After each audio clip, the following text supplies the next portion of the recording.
Carlos, the first time you drove up to Port St. Lucie as a major league manager, what did that moment mean to you?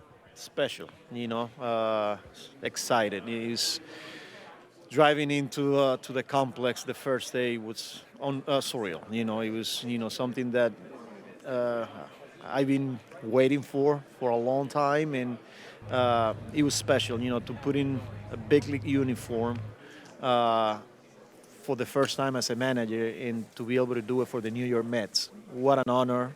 What a privilege! It was it was special, and I'm really excited.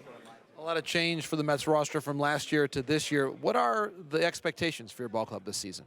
Expectation is to win. Every time you get into the arena, and when you're competing, you want to win, and we have a lot of talent. We like our team.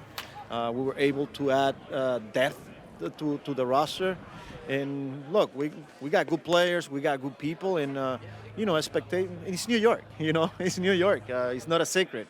Our fan base are expecting the team to perform, and we embrace those expectations, and here we are, ready to go. You're part of the offseason meetings when the Mets were going after free agents, prominent ones, whether they signed here or not. The key thing is that you're in those conversations. But what do you understand just through working with David Stearns and Steve Cohen about how aggressive the Mets will be in the future? Yeah, I mean, we want to win, and working with David and obviously Steve, he's willing to do whatever it takes to bring championship to New York, right? With the Mets. So it's exciting, when you have that type of support, and when you're willing to do whatever it takes to reach those goals, right? And here we are, and I'm excited to partner with those two guys. You think about your starting rotation, Carlos. Who are some of the names that you think have a chance to emerge in a way that goes beyond what they were able to do last season?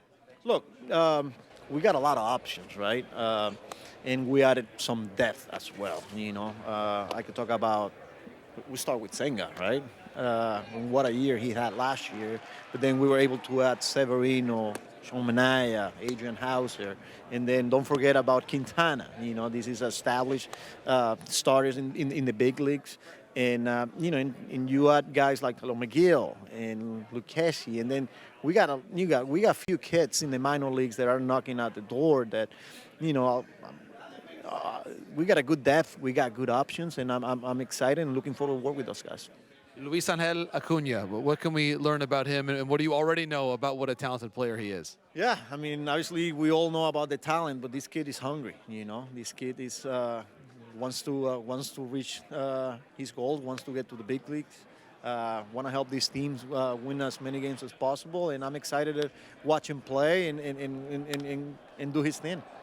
How many different defensive positions could we see Acuna play this spring for your ball club? Look, I think these are conversations that we're having, but from the get-go, you will probably, up the middle in the infield. He's going to be playing some shortstop. He's going to be playing some second base, and then we'll see, what we got there as far as any other position. But as we speak, we're very comfortable with him playing short and with him playing second base, and the fact that he can play multiple positions. As a manager, that's always special. Speaking of multiple positions, how do you see Jet Williams potentially getting a lot of repetitions this spring as well? Yeah, another kid. Another special kid that we have there. There's going to be knocking at the door pretty soon, right? And he's got the potential to play shortstop, second base, and center field as well. He's an athlete. I heard nothing but great things about him, and I'm really looking forward to watching this kid play as well. And then another great young player in Drew Gilbert. Where do you see him fitting into your lineup this spring too? He's gonna get a lot of reps. Obviously in center field will be his main position in the outfield early in spring, and we'll see where we at. As the camp progresses. But this guy's a gamer. He plays hard. We know the tools, but when you see this guy on the field, he plays as hard as anybody. And this is another kid that I'm excited to watch him play. And Carlos, finally, we're back here in Tampa here for Media Day. A lot of familiar faces for you with your time with the Yankees. How much has the conversation already started with Aaron Boone about those Subway Series and how much fun you're going to have competing against him this season? Yeah, we've been having those conversations, and I can't wait to face him and get on the arena and compete against him. Look, a lot of years with the Yankees, obviously. Very grateful. But now, with the rivals, right? And then, I don't want to say the enemies, but, when we get between the lines, it's about the competition. So I'm really looking forward to it. So how are your guys going to pitch to Aaron Judge? Well, we'll see. we'll have a very good plan for that.